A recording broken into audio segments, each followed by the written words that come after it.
High above Miami's glittering skyline, on the rooftop of a luxury condo, a man in a velour robe leans back in his chair, radiating the cool dominance of a seasoned crime boss. A woman lies beside him, elegant and poised, appearing to bask in the sun. But in truth, she's a fellow agent reporting every move. This isn't a scene from a mob movie.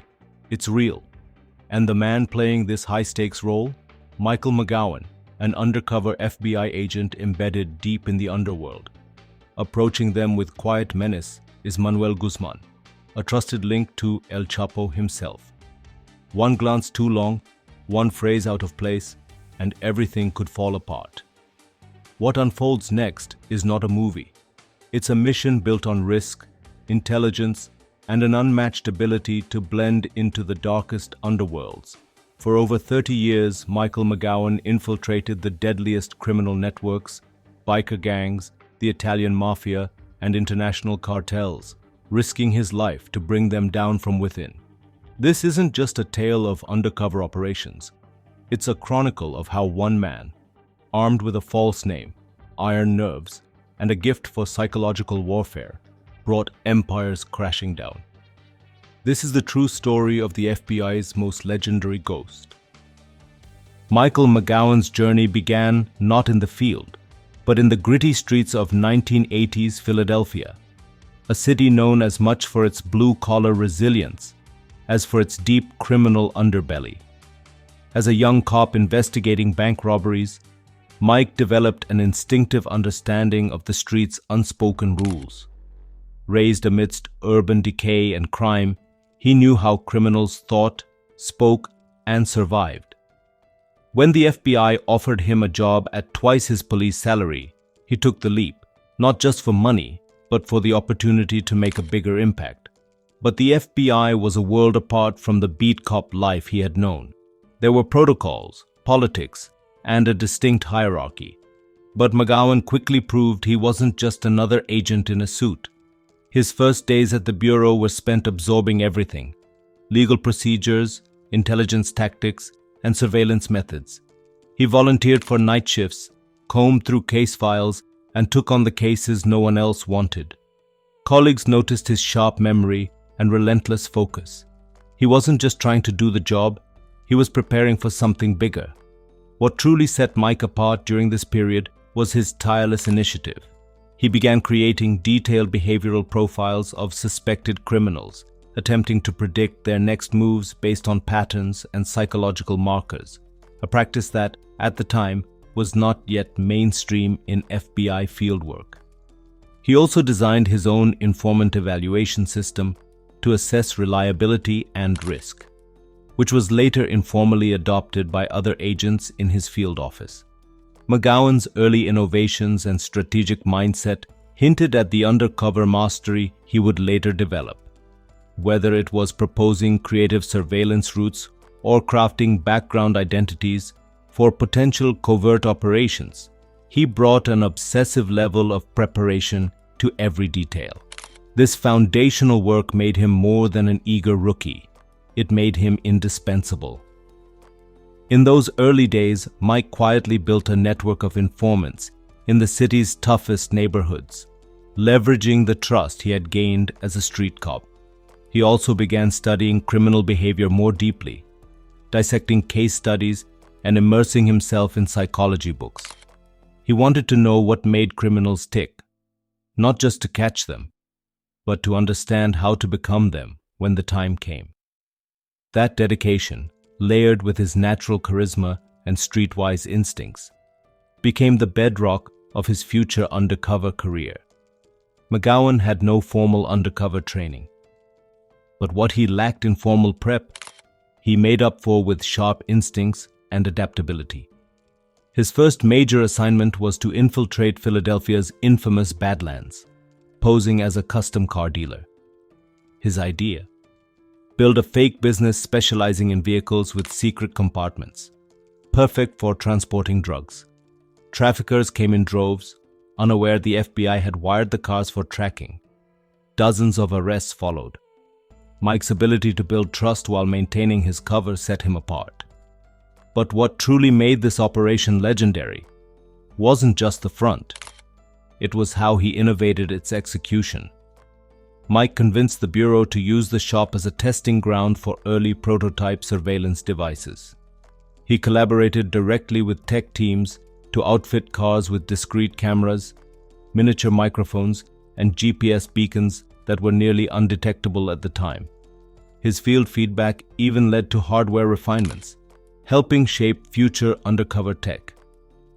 To deepen his credibility, Mike organized car expos, inviting real collectors and customizers, turning his front into a buzzing hub that made it even harder for criminals to suspect a sting.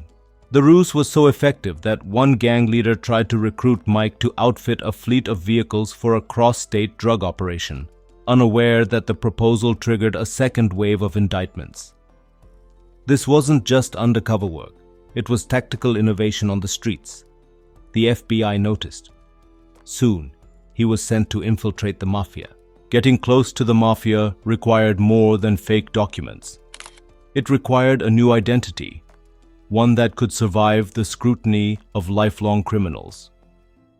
Mike studied everything: mafia code, family dynamics, wardrobe details, speech patterns. But what truly prepared him was his relationship with Big Ron Previte, a corrupt cop turned made man, who mentored Mike on the nuances of organized crime. Ron taught him the value of reputation, respect, and reading a room. To deepen his credibility, Mike embedded himself in daily mob life. He joined their social circles, frequented their favorite hangouts, and even participated in minor schemes to prove loyalty, carefully monitored by the Bureau. He learned how to navigate mafia politics, where every word carried weight and a wrong look could be seen as a challenge. Mike also picked up on rituals and traditions that outsiders might miss, like the unspoken rules of gift-giving or how to respond to a mob superior's subtle cue. This immersive preparation allowed him to walk into mob meetings with confidence, knowing exactly how to act without overplaying his role. These efforts earned him not just access, but acceptance, placing him at the heart of criminal operations with eyes wide open and wires always running. Mike's breakthrough came during an operation targeting Boston mob underboss Carmen D'Annunzio, aka the Cheeseman. D'Annunzio needed to dispose of contaminated soil illegally. Mike posed as a corrupt state inspector who could help for the right price. To prepare, he took a crash course in environmental law, jokingly dubbed Dirt School, and learned how to fake his way through inspections. He played the part so well, once even urinating on a tire to appear uninterested, that D'Annunzio completely bought into it. But McGowan didn't stop there. He began attending real environmental law seminars, blending in with legitimate inspectors to refine his vocabulary and body language. He compiled a dossier of common inspection report formats, forged with such precision that even seasoned contractors would struggle to tell them apart. To further sell the ruse, Mike planted disinformation within local bureaucracies, using false leads and fake reports to throw off any suspicion. At one point, he even hosted a private dinner with D'Annunzio's associates, subtly redirecting conversation to reveal who else might be involved in the broader disposal ring. This extra intelligence helped the FBI map a wider network connected to waste, fraud, bribery, and municipal corruption. Hidden FBI cameras captured it all. Mike gathered bribes, faked approvals, and helped expose a toxic waste network tied to the mafia. The operation was a resounding success, and Mike's legend grew. Years later, in perhaps his most dangerous mission, McGowan went deep into the Sinaloa cartel, run by none other than Joaquin El Chapo Guzman. Mike now played an aging Sicilian boss from Europe, complete with velour bathrobe, expensive watches, and a silent demeanor meant to inspire fear. He couldn't speak Italian. He wasn't Sicilian, but he didn't need to be. Everything was about presence. To deepen the realism of his fabricated underworld persona, Mike's team even arranged for international travel records, staged photos, and fake social media accounts linked to European contacts. These additions built an unshakable backstory in case any digital background check was ever attempted by the cartel. Mike went as far as carrying an encrypted burner phone preloaded with staged text conversations and voicemails from associates speaking in code, actors hired by the Bureau to create an authentic illusion. The effort wasn't overkill. It was necessary. Cartels had started employing their own counter-surveillance teams, experts in sniffing out fakes. Mike was walking a razor-thin line between exposure and absolute success. And he knew it. Every nod, every pause, every glance had to match what a real boss would do. When Manuel Guzman challenged him on his smuggling routes, Mike pulled out hand-drawn diagrams of supposed dock layouts and container schedules, impressing even the most skeptical of the cartel's lieutenants. It wasn't just confidence. It was method acting with life or death stakes. To reinforce the illusion, McGowan's FBI team crafted a full European smuggling history for his character, complete with fake shipping logs, dummy invoices, and even staged calls in Italian that his team rehearsed to perfection. They built a fake import-export business with documentation so airtight that even seasoned cartel operatives couldn't find cracks.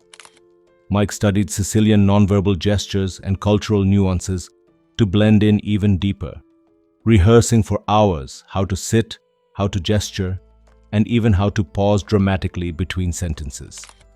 Mimicking the way real mafia bosses asserted dominance through silence more than words. To further solidify the illusion, Mike made a bold move during one meeting with cartel contacts. He rejected a proposed bribe. His refusal wasn't about morality, it was psychological warfare. The cartel believed he was so powerful and connected, he didn't need their money. The gambit worked. It earned him trust and placed him at the center of the operation. His FBI team created an intricate backstory. His girlfriend on the rooftop, also an undercover agent, reporting every move.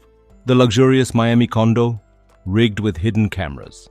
Mike met with Manuel Guzman, a relative of El Chapo, who proposed an 11,000-pound cocaine shipment.